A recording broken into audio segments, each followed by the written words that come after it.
Продължаваме да изучаваме принципите на лидерство от книгите на царете. Все още сме в първа книга на царете. И записът на живота на трите главни действащи лица в първо царе, това е кой? Самуил, като пророк, Божий пророк и последен съдия в Израел. Това е след това Саул, като първия помазан, посочен от Бога и помазан цар на Израел. И Давид, който е определен от самия Бог като човек по Божието сърце, напълно удовлетворяващ Божието сърце.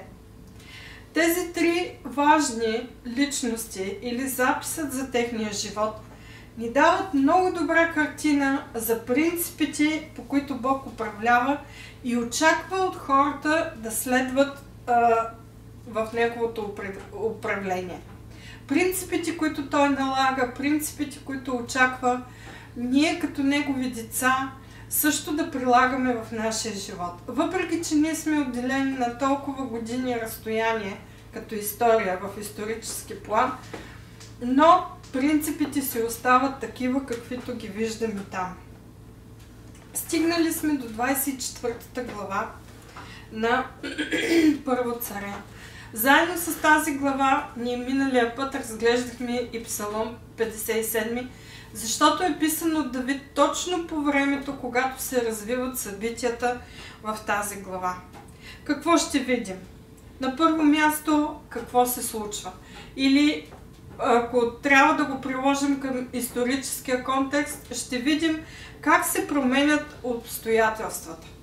И на второ място, какво прави човек, който живее изцяло според Божието сърце, т.е. според Божията воля, тогава, когато се променят обстоятелствата, тогава, когато те стават в негова полза. Въпреки че и другите обстоятелства, които са като гонения, те не престават. Но по някой път Бог допуска в живота на неговите хора да има и от едното, и от другото. Нали така?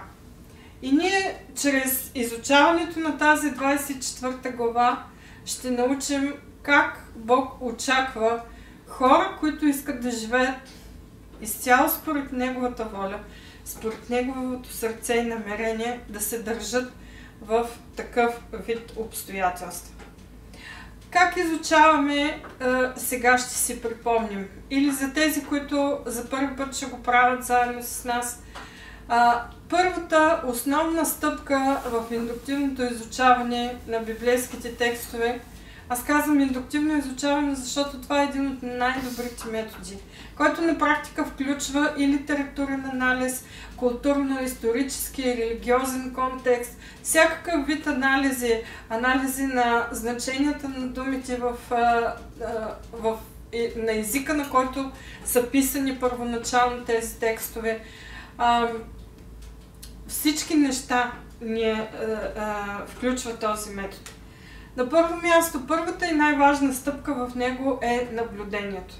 И ние започваме винаги с наблюдение. Следващата стъпка е тълкование, след това следва приложението. Докато ние не разберем на първо място какво точно казва текста, ние няма как да разберем какво това означава. Ако ние не разберем какво това означава, ние няма как да стигнем до правилното приложение на библейските истини в нашия ежедневен начин на живот. Така че започваме с наблюдение. Наричаме го работен лист за наблюдение и на първо място това, което правим, ние трябва да видим какъв е контекстът.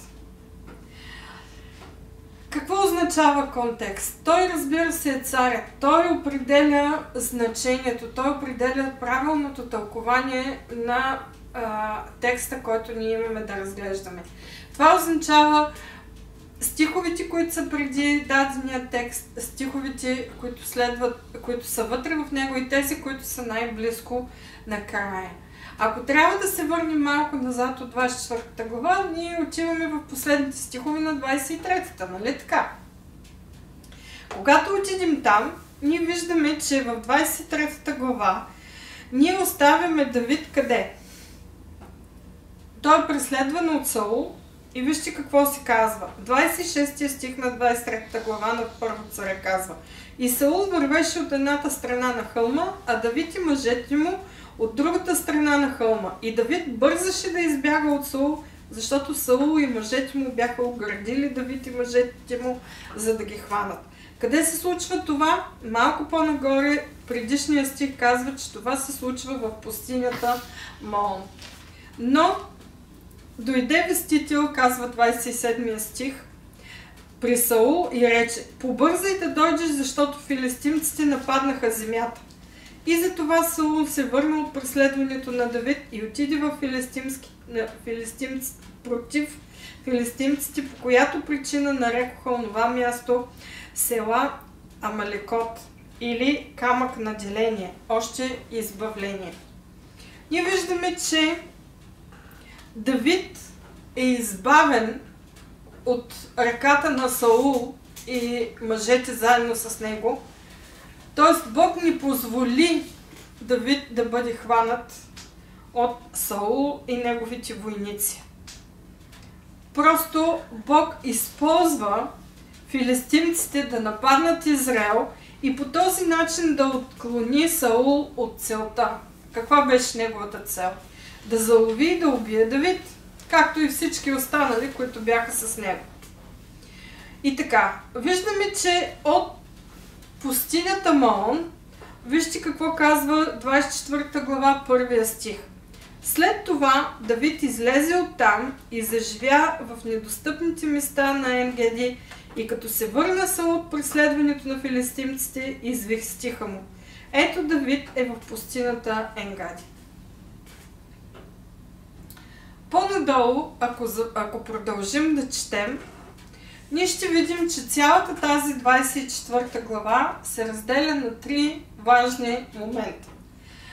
Обаче, за да го видим това, ще трябва да изчетем цялата. И така, продължавам 2 стих надолу да чета. И тогава Саул взе 3000 мъже, избрани измежду целия Израил, и отиде да търси Давид и мъжете му по скалите на дивите кози. И дойде при овчите кошари край пътя, където имаше пещера. Там Саул влезе по нуждата си, а Давид и мъжете му седяха по-навътре в пещерата. Какво виждаме тук? Бог води Саул в пещерата, където Давид и неговите хора се бяха скрили. Нали така? По-надолу. И мъжете на Давид му рекоха: Ето деня, за който Господ ти каза. Ето аз ще предам неприятеля ти в ръката ти и ще му сториш както ти се вижда за добро. Тогава Давид стана и отряза с кришно полата на Сауловата мантия. А после Давид се смути в сърцето си, за гдето бе отрязал Сауловата мантия.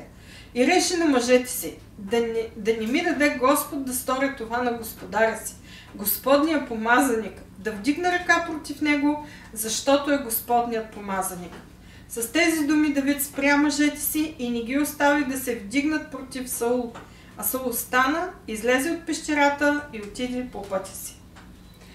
Ето го втория момент, който ние виждаме в тази глава, като основен. Нали така? Какво се случва?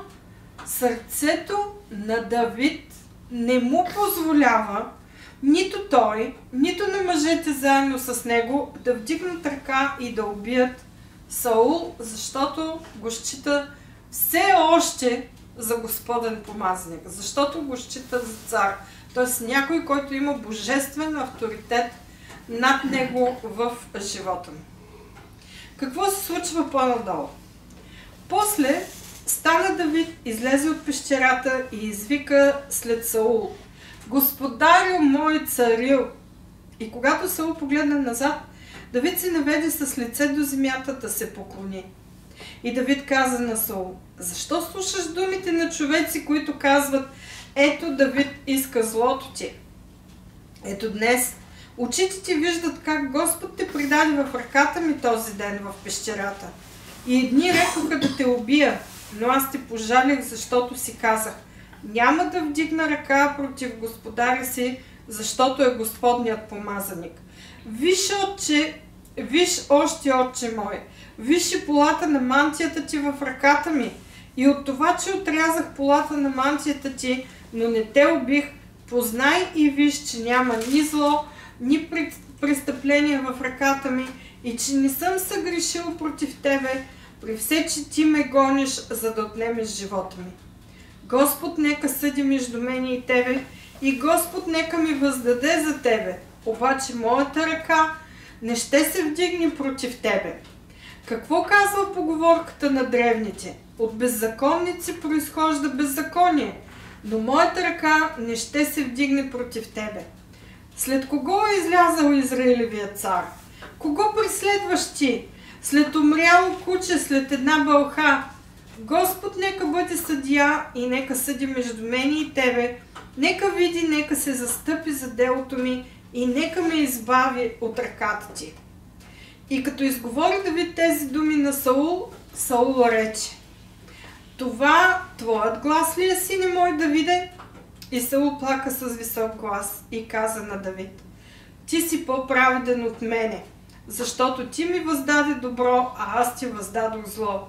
И ти показа днес, че си ми сторил добро, защото когато Господ ме бе предал в ръцете ти, ти не ме уби. Понеже кой като намери неприятеля си, би го оставил да си отиде по пътя невредим. Господ да ти въздаде добро за това, което ти ми направи днес. И сега ето, познавам, че наистина ти ще станеш цар и че Израилевото царство ще се утвърди в твоята ръка. Сега закълни ми се в Господа, че няма да изтребиш потомството ми след мене и че няма да погребеш името ми от бащиния ми дом. И Давид се закле на Саул. Тогава Саул си отиде от дома си, а Давид и мъжете му се изкачиха на укрепеното място. Какво виждаме като последна част в тази глава, като събитие? Какво се случва? Давид, това е разговора между Давид и Саул. Само че този разговор не е лице в лице, не е на 4 очи, а вижте колко разстояние ги разделя. Има голямо разстояние между тях, нали? Всичките мъже можеха да ги чуят. Както мъжете на Давид, така и мъжете, които бяха с Саул, можеха да чуят този разговор. Така ли? Или ако те си говорят, ние виждаме, че Давид говори на Саул и Саул говори на Давид от разстояние. Каква е основната истина в този текст? Или с други думи, кое е най-важното? Кое е преобладаващото в този текст? Много ясно се виждат как Господ възпира кого? Давид. Какво да направи? Да вдигне ръка против Господния помазаник. Както разговор, който водят е за това, така и събитията, които се случват в сърцето на Давид и в самата пещера е за това. Или можем да кажем, че този израз Господният помазаник, той се явява ключов за събитията, описани в този текст, в тази глава. Кое друго е важно и съществено в тази глава? Това, че Давид призовава какво? Господ да съди между мене и тебе. И Господ нека ми въздаде за тебе. И Господ нека бъде съдия и нека съди между мене и тебе. Непрекъснато се повтаря това това в 11-тия, в 12-тия стих го виждаме. След това го виждаме в 15-тия стих. Господ като съдия в взаимоотношенията между Давид и Саул. Това са двете важни, ключови неща, на които човек би трябвало да обърне внимание. Когато разбираме кои са ключовите неща, ние започваме да правим наблюдение. Какво точно тази глава ни дава като информация, като факти, относно, на първо място, да кажем, Господният помазаник. Кой в този момент е Господният помазаник? Саул. Защо? Защото той е все още цар на Израел. Като цар той е управляващия. И явява се пред Бог като неприятел на Давид, нали така? Това, което научаваме за Саул. От по-предните глави ние знаехме, че вече Бог е изпратил Самуил, пророк Самуил, да помаже Давид като следващ, като бъдещ цар на Израел. Тоест, ако трябва да кажем, в тази глава виждаме двама господни помазаници, така ли? Един, който все още е на трона, и един, който ти първа в бъдеще, Бог го е определил да заеме позицията на цар. Сега, кой от двамата Бог придава в ръката на другия? Ние виждаме от тази глава, от този текст, че Бог, Господ е той, който придава Саул в ръката на Давид. Къде го виждаме това? Още от 4 стих ние виждаме, че мъжете на Давид казват, ето деня, за който Господ ти каза, аз ще предам неприятеля ти в ръката ти и ще му сториш както ти се вижда добро. И още кой стих това нещо го казва? 18 стих. Вижте думите на Саул. И ти показа днес, че си ми сторил добро, защото когато Господ ме бе предал в ръцете ти, ти не ме уби. Значи ние виждаме, че Господ предава Саул в ръката на Давид. Или с други думи, Господ е този, който създава ситуация, която дава възможност на Давид да убие врага си, в случая Саул. Врага му в този случай се явява не просто заплаха за живота му, но ние виждаме, че Саул в момента е основната пречка за изпълнението на Божията воля за живота на Давид, така ли?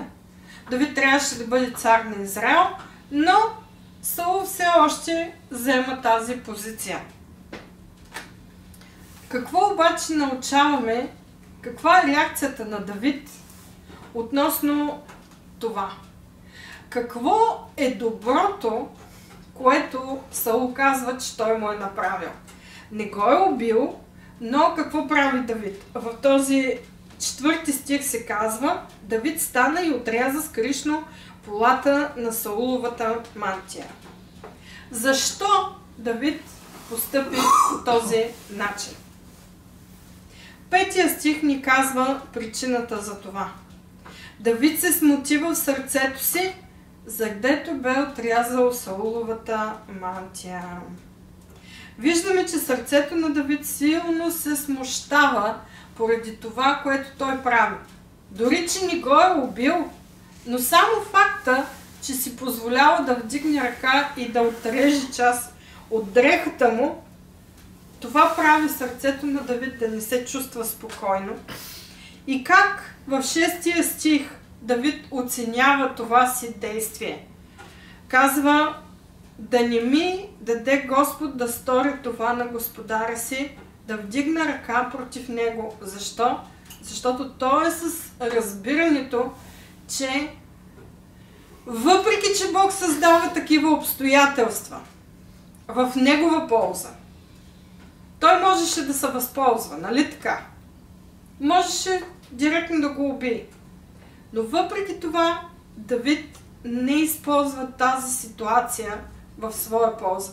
Той не реши да помага на Бог да го постави на трона, така както Бог възнамеряваше и така както беше казал чрез пророк Самуил. Спомнете си 13 глава на Първо царе, тогава когато Саул беше непокорен и тогава когато Бог изпрати пророк Самуил да му каже, Господ откъсна царството от ръката ти. Нито ти, нито от някой от твоите потомци ще бъде повече цар. Самуил отиде и му каза, че Бог е възнамерявал да утвърди царството в ръката на Саул, но заради неговото непокорство той казва, откъсна царството от тебе. Виждаме тук, че Давид оценява стореното от него като какво? Като зло пред Господа. Затова именно той не позволи на мъжете си да убият Саул вместо него. Той не иска нито той или неговите хората, които са на негово подчинение, да бъдат свързани с каквото и да било зло в техния живот. Защото Давид си дава сметка колко отговорен е като лидер на тия хора. Ако той се замълчи, ако той пропусне факта и ги остави, те да изпълнят намерението. Тоест, този нагони, този иска да ни вземе живота, този иска да ни убие. Хайде сега ние ще сложим този, който е приел да нас защитава, нали, на трона. Не, за Давид това беше зло. Сам не си позволява на себе си, но не позволява и на подчинените си да вървят срещу Бог и да вършат зло в Божиите очи. Какво Давид прави обаче? Той търси сила и подкрепа от кого? За да не се поддава на това изкушение. Много е изкушаващо. Така ли е? С един замах разрешаваш проблемите. Не само твоите лични, не само на хората около тебе, но проблемите на цялата държава. Така ли е? И това ти изглежда на пръв поглед окей, нормално, нали? Бог го е говорил, значи хубаво, това трябва да стане. Обаче знаете ли, това изглежда точно като съвета, който Сара даде на мъжа си, на Авраам. Имаха Божието обещание за син, който тя ще му роди, нали така? Бог им беше обещал, че по линията на Исак ще върви завета, който той е сключил с Авраам и с цялото му потомство. И добре, обаче жена му не искаше да чака. Не се чакаше на жена толкова дълго време. Защото минаваха години и това обещание все още не виждаше да бъде изпълнено. Какъв беше нейният съвет? Хайде, нали, вземи слугинята, да може, нали, тя да роди дете, което всъщност да изпълни Божията воля и Божието обещание в живота ни. И ние виждаме, че до ден днешен, до този момент в историята на цялото човечество, този съвет всъщност създава най-големите проблеми. И до ден днешен ние виждаме война в Израел. И не само Израел, но навсякъде около тях. Всичко е настроено едно против друго. Исмаил срещу Исак. Потомството на единия срещу потомството на другия. Ето това е, което Давид не иска да си позволи. И той търси сила и подкрепа от Бог, за да не се поддава на изкушението за саморазправа в случая. Да не помага на Бог да изпълни обещанията си, а да чака смирено той сам да го направи в неговия живот. Щом Бог го е обещал, той е силен да го изпълни. Така ли е? Какво виждаме след това? Давид показва Божия милост, а не справедливост спрямо Саул. Какво казва това? С тези думи Давид спря мъжете си и не ги остави да се вдигнат против Саул. А Саул стана, излезе от пещерата и отиде по пътя си. Не е ли милост това?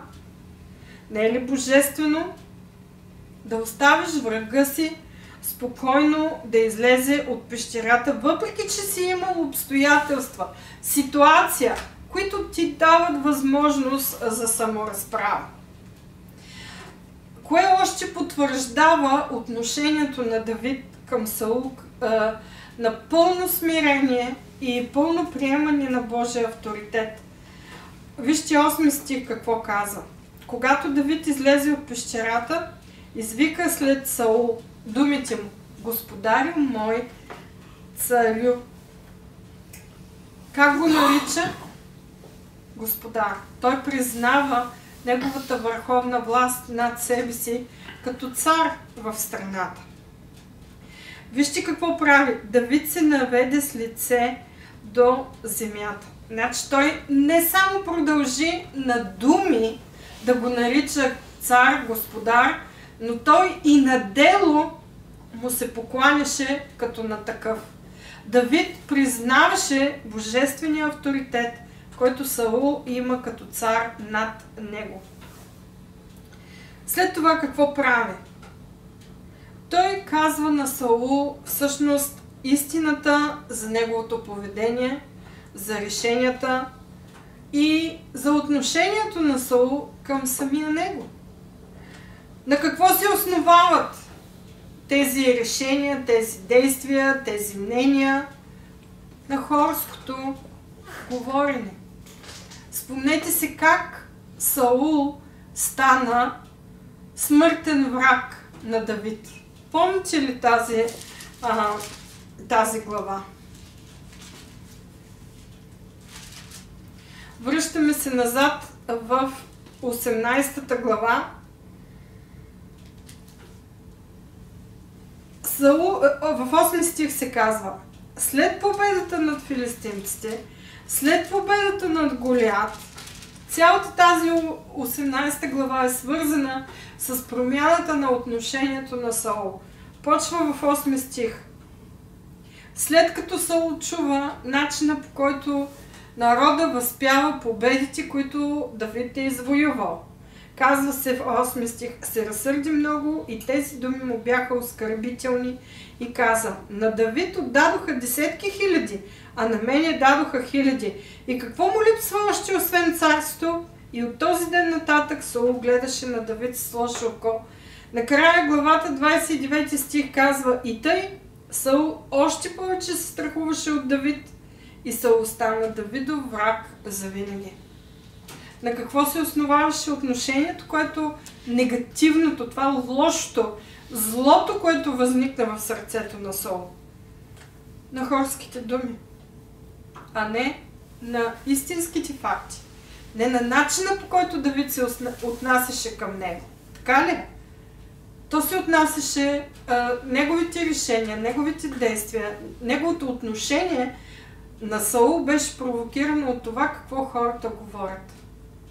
Те отдаваха повече почет, те отдаваха повече слава на Давид, защото той беше героя в случая. Той водеше битките, той взимаше победите в този момент. И така продължи напред. Тоест, Саул в неговото отношение, в неговото поведение, в решенията, които взимаше, той не се водеше от истината, от фактите, а от емоциите, съответно. Какво казва нататък словото? Давид много ясно му казва, 10 стих: ето днес очите ти виждат как Господ те придаде в ръката ми този ден, в пещерата. И едни рекоха да ти убия, но аз те пожалих, защото си казах: няма да вдигна ръка против господаря си, защото е Господния помазаник. Какви са истинските факти, които Саул не отчита? Въпреки че е Господен помазаник, истината, че Давид първо не му мисли злото. Не го е убил дори тогава, когато Господ му е дал и предоставил съвършената възможност за това. Казва, че го е пожалил, защото все още в сърцето на Давид се намира отношение какво? Саул е господар, той е цар, той е Господният помазаник. Това беше истината в случая, която Саул изобщо не отчете. Тоест, това, което виждаме, Давид се отнася към Саул като към авторитет, въпреки че има основание да не го прави. И той се отнася към него като към авторитет, който Бог лично е поставил в живота му. И ако Бог лично е поставил Саул в живота му като авторитет, Давид вярва и знае и е убеден, че само Бог може, има право да отмахти, да примести или каквото и да направи с този авторитет над него. Къде са доказателствата за това? 11 стих. Давид вдига парчето мантия, което е отрязал, и казва му: виж, и полата на мантията ти е в ръката ми, и от това, че отрязах полата на мантията ти, но не те убих, познай и виж, че няма ни зло, ни престъпление в ръката ми и че не съм съгрешил против тебе, при все, че ти ме гониш, за да отнемеш живота ми. Какво всъщност виждаме тук? Има доказателства на дело, че Давид казва истината. Изповядва на всеослушание не само пред Саул, но и пред всички, които можеха да чуят разговора им, думите им, че в неговото сърце няма лошо отношение, няма нито зло, нито престъпление, нито грях в неговите дела, в неговите постъпки, но няма никакво зло, никакъв грях и в неговите помисли. Няма такова нещо в сърцето му. Давид призовава Бог да свидетелства за чистотата на неговото сърце и на неговите намерения спрямо Саул. Това е тук връзката между двата между ключовия израз и тези думи и втората ключова дума за съдия. Давид в 12 стих казва: Господ нека съди между мен и тебе и Господ нека ми въздаде за тебе. Що Давид призовава Бог да му въздава? Защото знае, че е прав, защото знае, че казва истината, защото знае, че няма никакъв грях или престъпление. Няма го нито вътре, нито от действия, нито решения, нито отношения. И защо още Давид призовава Бог това да направи? Защото той познава Бог като верен, той познава Бог като справедлив, истинен съдия и за това избира да смири сърцето си пред Бог и да приеме каквато и да би било неговата присъда. Но Давид достатъчно добре знае каква ще е Божията присъда. Защото познава Бог и знае, че Бог вижда и сърцето му, и делата му като добро, а не като зло. Дори и тогава, когато Саул върши беззаконие. Това Давид не го счита за причина, нито повод, нито оправдание да върши същото. Вижте какво му казва 13 стих. За поговорката на древните. От беззаконници произхожда беззаконие. Но Давид казва: моята ръка не ще се вдигне против тебе. Той категорично е решил как да постъпи и той е избрал да стои здраво основан в правдата, която има от Бог или която е пред Бог. Като Господен помазаник в момента, Саул е избрал тръгно, е избрал друго. Той е избрал какво да прави? Да преследва, казва Давид. Той преследва някого, когото дори няма причина, разбирате ли за това? Давид му казва: кого преследваш ти? Кой съм аз в това царство? Никой. В сравнение с царя, в сравнение с авторитета Бог, който е поставил в твоя живот, върху тебе, да водиш целия Божий народ, аз съм никой в сравнение с тебе. Разбирате ли? Но Саул всъщност е избрал да преследва Давид. По отношение на власт, по отношение на сила, по отношение на позиция, те изобщо не могат да се сравняват двамата. Така ли? 3000 мъже избрани измежду целия Израел. Значи, представете, той като тръгне да избира, той в предните глави ние разбрахме, че избираше онези, които бяха най-добрите в битки, в това да боравят с меч. Тоест, той избираше най-добрите войници. И сега е събрал измежду най-добрите 3000 от най-добрите, за да преследват Давид и няколко стотин мъже, примерно, заедно с него. Колко стотин, там предната глава ни казваше, колко са се присъединили към Давид. Така че ние виждаме, това в Божите очи, Давид знае много добре, че е една голяма неправда и това не са решения, които подобават един цар да ги взима. Така ли? Затова именно Давид, познавайки Бог, той призовава Бог като съдия да отсъди в негова полза. Тоест, той очаква Бог да отсъди в полза на правдата. Да го избави от ръката на Саул, царя, който все още има власт, дадена му от Бога.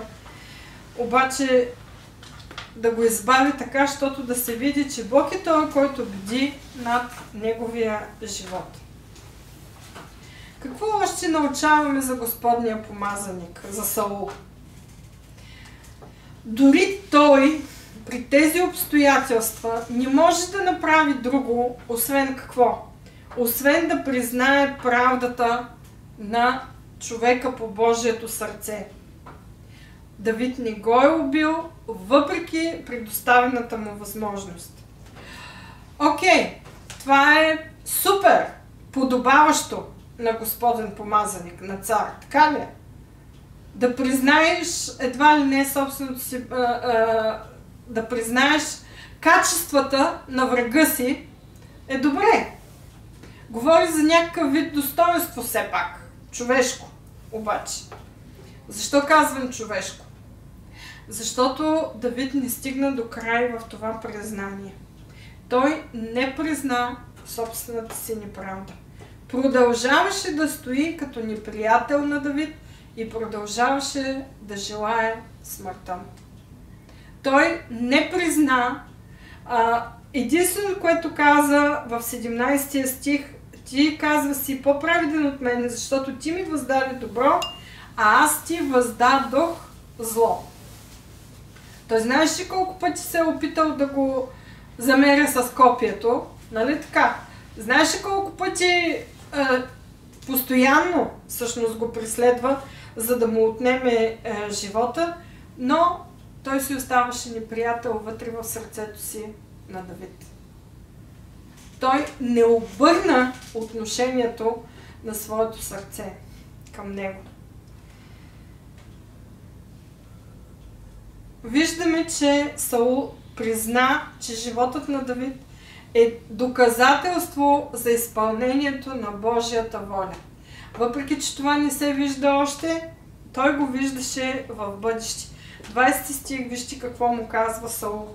И ето сега познавам, че наистина ти ще станеш цар и че Израилевото царство ще се утвърди в твоята ръка. Много ясно тези събития, този момент с отношението, което Давид показа, с милостта Господня, която той показа, с всичката правда в живота си, всъщност даде на Саул ясното виждане и ясното разбиране кой ще бъде следващия цар и кой ще е следващия управник. Бог ще утвърди Израел като царство под управлението му. Тоест, той призна факта, че следващият Господен помазаник, който Бог сам е избрал и който Бог сам ще възкачи на престола, това е Давид. Искам обаче да ви върна обратно на 13 глава заради този израз, който тук срещаме. Ще утвърди царството ти до века. За да разберем какво всъщност Саул е разбрал, нека да се върнем назад, обратно в историята и да видим кога Бог използва този израз. 13 и 14 стих на 13 глава на Първо царе ще прочета. И Самуил каза на Саул: безумие си сторил ти, като не опази повелението, което Господ твоят Бог ти заповяда. Защото Господ щеше сега да утвърди царството ти над Израел до века. Но сега царството ти няма да трае. Господ си потърси човек според сърцето си и не го определи да бъде предводител на народа му, понеже ти не опази онова, което Господ ти заповяда. Ето това е момента, в който ние срещаме този израз. Бог ще ще утвърди царството ти над Израел. Какво показва това в нашия момент за Саул? Какво всъщност, използвайки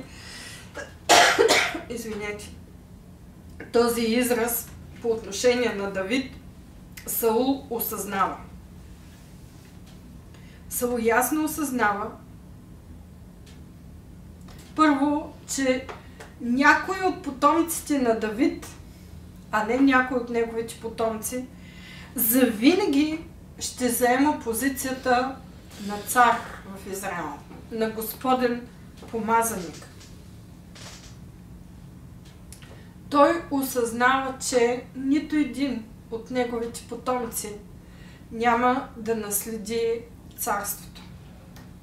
Но този, който винаги ще бъде на престола на Израел, Господният помазаник, той ще бъде от потомците на Давид. Горе-долу благовестието му е било ясно. Така ли? Но какво направи Саул накрая в тази глава? Той просто каза го, беше го разбрал, но стана и си замина.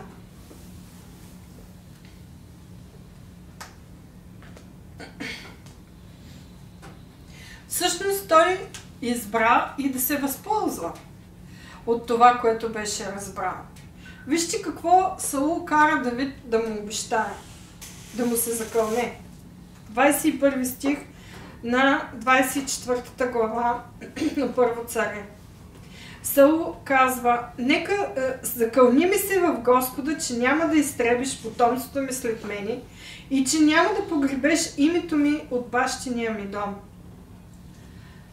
Какво Саул иска Давид да му се закълне?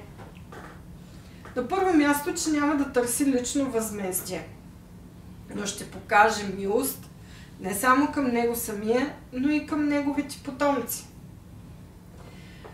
И какво се случва? Давид му се заклева.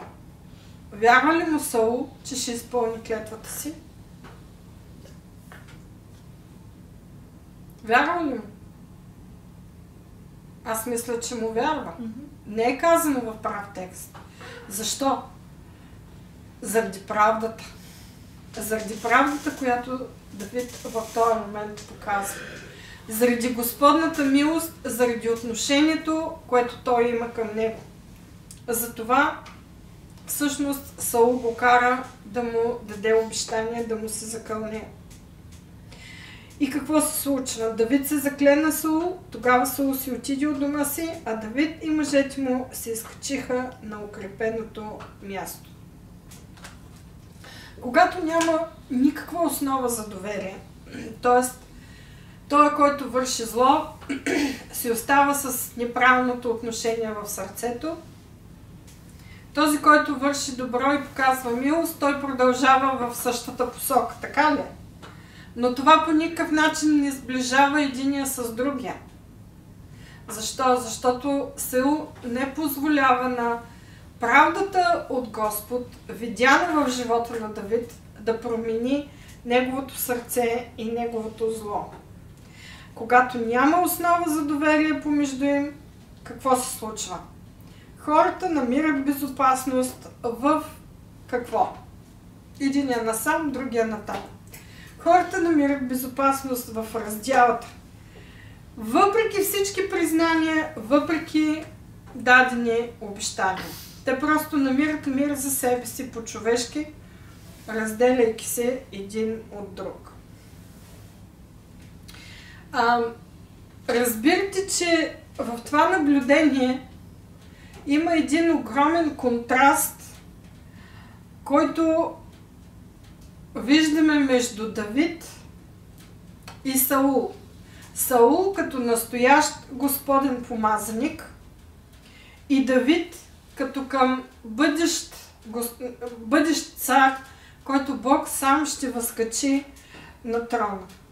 Какви са характеристиките на единия, какви са характеристиките на другия? За Саул какво виждаме? Гордостта, завистта, желанието за убийство, непокорството на Божията воля. И ние го виждаме с тази непрекъсната упоритост в злото, което той както възнамерява, така и върши. А за този, когото Бог е избрал, който Бог казва, че по неговото сърце изцяло, какво виждаме в живота на Давид като характеристики? Смирение, вярност, посвещение, търпение, милост. И ние ги виждаме тия всичките неща, Давид ги проявява не само към Бог, но той ги проявява не само към хората, които го подкрепят, които го поддържат. Напротив, той проявява тези качества и към врага си. Заклетия си враг. Този, който иска смъртта му. Ето това е разликата между Господния помазаник, който е изцяло по Божието сърце, и някой, който все още заема тази позиция. Но Саул беше изгубил Божието благоволение в този момент от живота си. Отдавна го беше изгубил всъщност. Той беше изгубил Божието благоволение в живота си още преди Давид да бъде помазаникът. Новият помазаник. И както казах, 57-ми псалом, аз искам пак да си го прочетем, той не е много дълъг, е писан точно в момента, в който се случват тези събития в живота на Давид. И какво ни казва отново? Ние виждаме този 57-ми псалом за сърцето на Давид. Казва се, че това е песен на Давид, когато побягна от Сауловото лице в пещерата. Смили се над мене, о Боже, смили се над мене, защото при Тебе се приютява душата ми. Да, под сянката на Твоите криле ще се приютя. Докато преминат тия бедствия, ще викам към Всевишния Бог, към Бога, който действа за мене. Ще прати от небесата и ще ме избави, когато ме укорява онзи, който иска да ме погълне. Бог ще изпрати милостта си и истината си. Душата ми е всред лъвове, лежа между пламнали човеци, чието зъби са копия и стрели, и чието език е остър меч. Възнеси се, Боже, над небесата, славата Ти нека бъде под цялата земя. Мрежи приготвиха за носете ми, душата ми се е привела, изкопаха пред мен и ямата, сами паднаха в нея. Непоколебимо е сърцето ми. Боже, непоколебимо е сърцето ми, ще пея, още ще славословя. Събуди се, душе моя, събуди се, псалтири и арфо. Сам аз ще се събудя на ранина. Ще те хваля, Господи, между племената. Ще славословя между народите, защото Твоята милост е велика, дори до небесата, и Твоята вярност е до облаците. Възнеси се, Боже, над небесата, славата Ти нека бъде по цялата земя. Как Давид успява да се справи в тази ситуация? Ние го виждаме, че той приотява душата си под сянката на Божиите криле. Търси мир, утеха, закрила. Къде? В Божието присъствие. Заедно с това цялата му вътрешност тя вика към Бог за помощ, за избавление, за милост и за, разбира се, справедливо възмездие. На кого се надява Давид? Отново ние виждаме, че той се надява на Бог. Призовава го какво да направи Бог? Да изяви славата си, да изяви характера си, силата си, не само в неговия живот, но чрез неговия живот да бъде видяна по лицето буквално на цялата земя. Вярва в Божието възмездие и го очаква със смирение. Сърцето му обаче остава непоколебимо във вярата и упованието му на Бог. Затова той е решил не да си отмъщава сам, не да вдига ръка против царя, против Господния помазаник, но за това той е решил да пее хваление и да славослови Господа. Говори на душата си, защото най-трудният момент в такава ситуация е нашата емоционалност. Той говори на душата си и сам мотивира себе си какво да направи. Да изпълни това си решение, защото това е правилното решение. Да прославя Бог, фокусира погледа си, казахме, вниманието си не върху чувствата си, не върху желанието си доброто да възтържествува дори, което е хубаво желание, разбира се, но той не се фокусира върху това. Той се фокусира върху това, кой е Бог. Като какъв той го познава. Милостив, верен, достоен за слава, да приеме всичката слава, която може един човек да въздаде на Господа. Ако трябва да направим проповед от такъв вид наблюдение, как бихме събрали всичко това за нас, за да може да ни стане по-ясно и за да може да бъде по-лесно запомнящо се, като част от принципите за лидерство в Божието царство. Какво прави човекът по Божията воля, когато обстоятелствата се променят, когато те се развиват в негова полза? На първо място виждаме, че той не се ръководи от случая, който му се предоставя, или от мнението на другите хора. Откъде го вземаме това? От това, което разбрахме за Саул, нали така?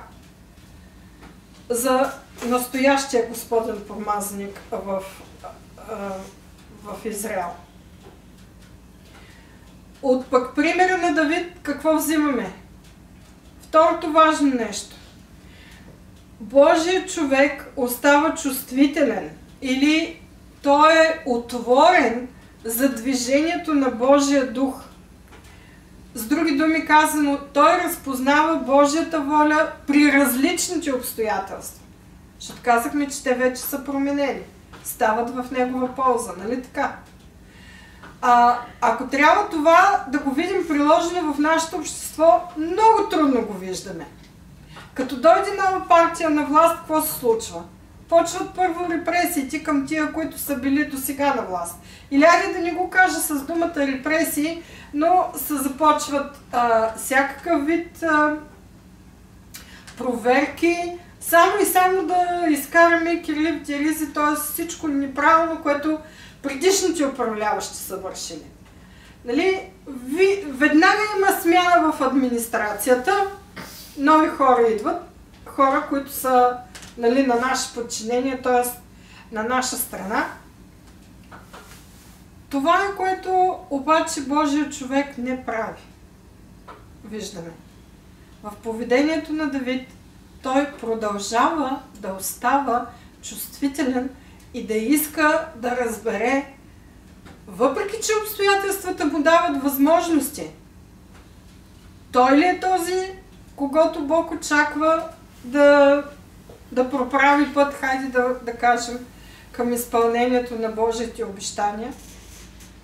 Докъде се простира неговите отговорности пред Бог за това да бъде изпълнена Божията воля? Както за неговия личен живот, така за страната, така за околните. Това беше второто най-важно нещо, което ние виждаме от тази глава. Първо, Божият човек не се ръководи нито от случая, който му се предоставя, нито от мнението на другите хора. Второ, той остава чувствителен и отворен за движението на Святия Дух. Т.е. той разпознава Божията воля при различните обстоятелства. И на трето място, взима решенията си. Как? Подчинявайки ги на какво? Подчинявайки и решенията си, и действията си на Божия характер, на Неговото лично познаване на Бог, на Божието присъствие в Неговия живот. Той се смирява под Божията ръка, познавайки Бог като праведен, справедлив съдия, истинен, верен избавител, мъздовъздател, който има върховната власт не само над света, не само над личния му живот, не само над живота на царството, не само над живота на света, но той има върховната власт, т.е. власт над цялата вселена. Да върши и сам да изпълни онова, което е обещал. Той ще му покаже как, кога да действа. Когато Божият човек смирява себе си, взема решенията си и подчинява постъпките си, действията си на Божията воля при всички обстоятелства. И при негативни, и при положителни, тогава той няма опасност да сгреши. Така ли? Тоест, Божият човек, човекът по Божието сърце, не се ръководи от човешки мнения, не се ръководи от своите чувства, не се ръководи от амбиции, не се ръководи дори от това какви обещания той има в живота си. Той с търпение очаква Бог да изпълни онова, което е обещал, очаква Бог да го изпълни сам. Той ни използва предоставените му възможности в своя полза. Като казвам това, не искам да ме разбирате погрешно. В случая сам Саул изповяда, че да покаже Давид милост, като не го убие, е дело според Божията воля.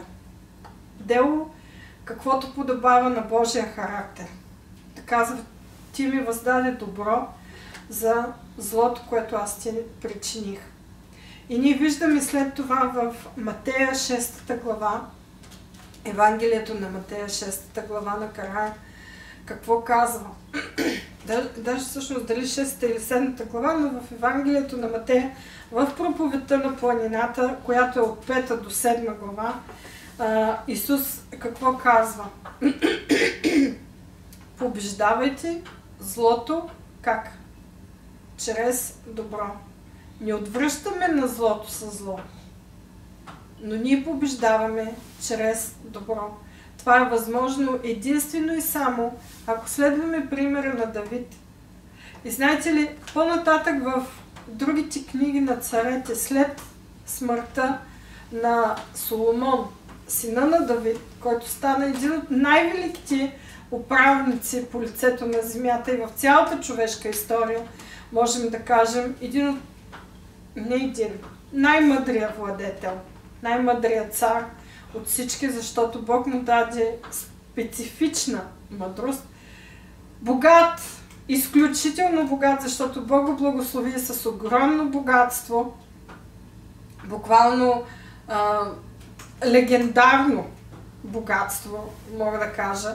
И до ден днешен има легенди за богатството на Соломон и толкова много хора са го търсили през вековете да го намерят. Но след неговата смърт ние можем да видим в останалия запис на книгите на царете един много интересен израз. Когато идва или си отива един цар, когато идва на власт или си отива един цар в Израел, обикновено характеристиката, която Бог дава за него чрез тези записи, ходи в пътищата на баща си Давид. Той може изобщо да не е бил родственик на Давид в този случай. Но за всеки един нов цар ще или ходише в пътищата на баща си Давид, или ще е обратното. Не ходише в пътищата на баща си Давид. Всички тия, които ходиха в пътищата на баща си Давид, бяха благословения за цялата нация. И Бог благославяше управлението им. И народа живееше добре под тяхното управление. А всички уния, които са описани като не ходише в пътищата на баща си Давид, са описани като едни от лоши царе, чието управление не е било успешно и под чието управление обикновено Израел попада под някакъв вид робство. Има приселение, има взимане на цялата аристокрация. В книгата на Давид вижда, на пророк Даниил, вижда как буквално взимат цвета на нацията и вавилонците я отвеждат в робство. И години наред Израел са роби на различни държави, на Вавилон, на Асирия. Човекът по Божието сърце, той винаги се ръководи от движението на Божия дух вътре в себе си. Той разпознава Божията воля при всички обстоятелства и остава верен на Бог. Защото той познава, въпреки това, че му е предоставена възможност да си отмъсти, да извърши възмездие, той никога не го прави по-човешки. Той оставя това, защото знае, че върховната власт като мъздовъздател принадлежи на Бог. Познавайки Бог по този начин, няма как да сбъркаш. Постъпвайки според Неговата воля, няма как да сбъркаш в промяната на обстоятелствата. Дори и тогава, когато имаш, да кажем, добри условия или добър повод за нещо. Говорим тук за отмъщение, хора. Не говорим за това да използваш ситуациите, които ти дават добър повод да вървиш напред и да водиш тези, които са след тебе и са под твоето ръководство, Бог ги е поставил напред. Не говоря тогава, когато ти имаш добри условия в дома, в семейството, да се развивате. Говоря за това тогава, когато имаш условия да си отмъщаваш. Разбрахте ли ме правилно? Когато казах, че не използваш създадените условия, нали, по-човешки ти да се възползваш. Възползваш се тогава, когато те са за добро, но не се възползваш тогава, когато те са за отмъщение. Правим разликата, нали? Това е в сърцето на Божия човек. Бог не иска да си отмъщава. Бог иска да спасява. Бог иска да благославя. Той иска хората да живеят добре. Така ли? Бог мрази злото, Той мрази греха и Той не иска да наказва. Но справедливостта го налага. Така че добре е да правим разлика между тези неща. Кое е най-важното, което ще ни остане и ще запомним от това наблюдение, от това изучаване на 24-та глава на Първо царе? Най-важното нещо е да запазим Божието отношение в сърцата си. Да запазим близостта с Бога, да запазим чувствителността към движението на духа му и да вършим правда. Правда пред Бог, независимо колко налудничави ще бъдат мненията на хората за нас в такива моменти. Колко могат да ни се присмиват за това, че не сме използвали случая. За Бог беше важно решението и поведението на Давид. Това е като, знаете ли, всеки път, когато Бог ни дава възможност да се възползваме и да отвърнем на злото със зло, или както много хора вярват, че Стария завет казвал, нали, око за око, зъб за зъб. Но това се прави само и единствено от Бог към Неговия народ. Това Бог не го беше, как да кажа, това Бог не го очакваше да го правим хората. Той беше дал власт на първенците